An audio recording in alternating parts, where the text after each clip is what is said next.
ప్రార్థనా పత్రిక శుక్రవారం 5/7/2024. దేవుని చిత్తాన్ని నెరవేర్చేవాడు. అపోస్తలుడైన పౌలు తెస్సలోనికీయులకు రాసిన మొదటి పత్రిక 5వ అధ్యాయము 16-18 వచనాలు. ప్రతి విషయమందును కృతజ్ఞతాస్తుతులు చెల్లించుడి, ఇలాగు చేయుట యేసుక్రీస్తునందు మీ విషయంలో దేవుని చిత్తము. ప్రపంచంలోని ప్రజలు కనిపించని ఆధ్యాత్మిక ప్రపంచం, వారికి ఆధ్యాత్మిక వాస్తవాలు మరియు ఆధ్యాత్మిక జ్ఞానం గురించి తెలియదు.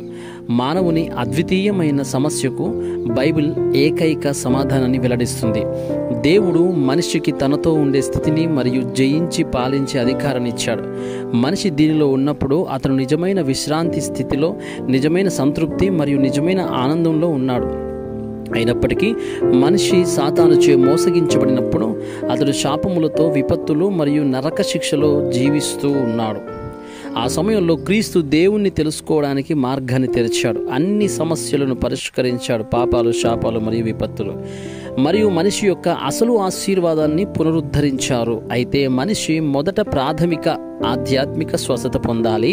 ఆపై అతని ఆధ్యాత్మిక బలాన్ని పునరుద్ధరించాలి. ఈ యుగాన్ని కాపాడటానికి దేవుడు నిన్ను శిఖరాగ్రం కాపలాదారుగా ఏర్పాటు చేశాడు. ప్రస్తుతం మీరు చేయాల్సిందల్లా ప్రార్థన ద్వారా దుర్గమును నిర్మించడం. కాపలాదారుల కోసం ప్రజలు సమాధానాలను కనుగొనడానికి వారి వద్దకు వచ్చినప్పుడు ప్లాట్ఫారం. వారు జీవమైన క్రీస్తు ద్వారా స్వస్థపరచబడాలి మరియు రక్షించబడాలి. Watch tower. అంతిమంగా స్వస్థత పొందిన వారు దేవునితో సంభాషించగలరు. ప్రపంచం మరియు ప్రజలు యాంటెన్నా. అప్పుడు దేవుడు మీ నుండి ఏమి కోరుకుంటున్నాడు? 1. 237 దేశాలను రక్షించాలనుకునే వారు ఎల్లప్పుడూ ఏమి చేయాలి? మొదటి తెస్సలోనికీయులు 5:16-18. ఆనందానికి మూలమైన క్రీస్తుతో ఉండడంలో మీరు ఎల్లప్పుడూ సంతోషించాలి. మీరు ప్రార్థన వ్యవస్థను సృష్టించాలి మరియు ప్రార్థన 26 పట్టును కోల్పోకూడదు. దేవుడు ఇచ్చిన 777 ప్రార్థన ద్వారా మీరు చీకటిలోని దుర్గములను కూల్చివేయాలి. అదనంగా మీరు అన్ని పరిస్థితుల్లో కృతజ్ఞతలు చెప్పగలిగే ఆధ్యాత్మిక స్థితిని కొనసాగించగలగాలి.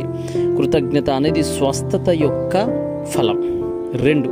యుగం మరియు సంఘముల పట్ల దేవుని సంకల్పం. 237 దేశాలు మరియు 5000 తెగల సువార్తీకరణ. పెద్దలు తప్పనిసరిగా 3 ప్రాంగణాలను కలిగి ఉన్న 1000 దుర్గములను మరియు దేవాలయాలను సిద్ధం చేయాలి. నియమిత డీకన్లు మరియు యువకులు శుక్రవారం, శనివారం మరియు ఆదివార సహవాస ప్రార్థనలలో ప్రధాన వ్యక్తులు. శుక్ర, శని, ఆదివారాల ప్రార్థన తప్పనిసరిగా ప్రారంభించాలి మరియు వాక్య శిక్షణ మరియు ప్రార్థన శిక్షణ ద్వారా శేషమును సరిచేయాలి మరియు పెంచాలి. సంఘ పెద్దలు 70 మంది శిష్యులు కాబట్టి వారు దేవుని పనిని 70 దేశాలకు ప్రకటించే ప్రధాన వ్యక్తులు. 3. దేవుని చిత్తాన్ని నెరవేర్చడానికి మీరేం చేయాలి?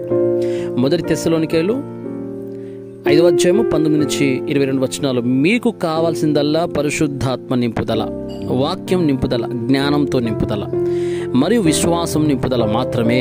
మీకు అలా చేయగల శక్తి లేనందున మీరు పరలోక శక్తి, సింహాసన శక్తి మరియు శాశ్వతమైన శక్తిని వెతకాలి.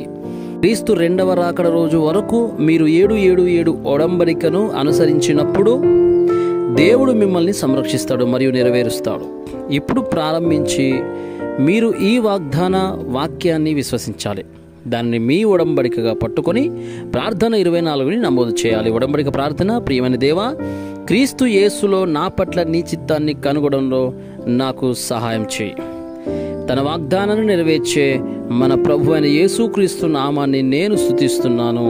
నేను దాన్ని కోల్పోకుండా ఉండడానికి దయచేసి ఈరోజు నాలో పనిచేయండి. పరిశుద్ధాత్మ వాక్యము, జ్ఞానము మరియు విశ్వాసం ద్వారా నింపబడుటకు మరియు కేవలం సింహాసన శక్తి కలిగి ఉండుటకు సహాయం చేయండి. నా ప్రభు అయిన యేసుక్రీస్తు నామంలో నేను ప్రార్థిస్తున్నాను. ఆమేన్.